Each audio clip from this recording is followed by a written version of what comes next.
एहतशाम साहब, क्या समझते हैं जिस तरह से अब से कुछ ही देर पहले राना सनाउल्लाह साहब ने भी ये वाज़ेह किया कि नवाज शरीफ ही अब फ्रंट फुट पर नजर आएंगे, तो किस तरह से अब आगे बढ़ता देख रहे हैं मामला को? एक जुमला जो भी आपने इंटरव्यू में कहा है, ये अपना प्राइम मिनिस्टर ने जो अपनी पावर को डेलीगेट किया है निचली सतह पे, इस पे बात कर लेते हैं क्योंकि ये बड़ा मौजू इम्पॉर्टेंट है। हमारी ब्यूरोक्रेसी अफसरशाही कैसे ऑपरेट करती है, उस हवाले से आपको याद है लेट भुट्टो साहब के ज़माने में लगारी साहब को अच्छी तरह पता होगा, लेटर एंट्रेंस स्कीम लाई गई थी, जिसका मतलब है कि प्रोफेशनल बाहर से लाए जाएँ क्योंकि ब्यूरोक्रेसी काम करने नहीं देती। 50-60 सालों से यही काम हो रहा है। फिर मुशर्रफ साहब के ज़माने में ये हुआ, MP1 MP2 याद किया गया कि जी ये जो सेक्रेटरी लेवल के 20, 21, 22 के लोगों को 20-20 लाख 21 लाख के लोगों को लाया जाए, वो डिलीवर करें, वो भी खैर इतनी कामयाबी नहीं। वही दोबारा यही कर रहे हैं। अब ये किसी को नवाजने वाली बात है या वाकई सिस्टम को डिसेंट्रलाइज करने वाली ये बात है? दूसरी तरफ काबीना डिवीजन में देखें, प्राइम मिनिस्टर परेशान हो गए, वहाँ पे फाइलें और समरियाँ लीक हो रही हैं, कौन कर रहा है ये कुछ नहीं पता। अच्छी बात है अगर ढंग तरीके से की जाए, ब्यूरोक्रेसी के शैकल्स को तोड़ा जाए और रेड टेपिज्म ख़त्म हो तो बहुत अच्छी बात है। अगला सवाल अपना जो आपका जो बड़ा इंपॉर्टेंट है, देखें नवाज शरीफ साहब जब से वापस आए ना बहुत ही डिस्कंटल हैं, फ्रस्ट्रेटेड हैं और डिसअपॉइंटेड हैं कि जो उनके साथ हुआ। एक दिन पहले तक वो प्राइम मिनिस्टर बनने थे, अब नहीं बन रहे, चाइना चले गए हैं।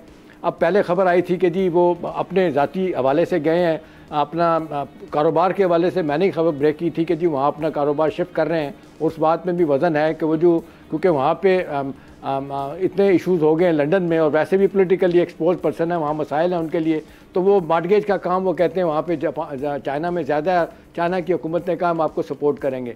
अगली बात यह कि पार्टी के अंदर इस वक्त देखें कोई लीडरशिप का फुकदान है। पंजाब में ख़ास तौर पर आप देख लें राना सनाउल्लाह, उसके बाद ख्वाजा आसिफ साहब तो चले बन गए हैं, इस तरह बाकी दोनों ख्वाजाज जो हैं वो बैठे हुए हैं, उनको नहीं लाया गया।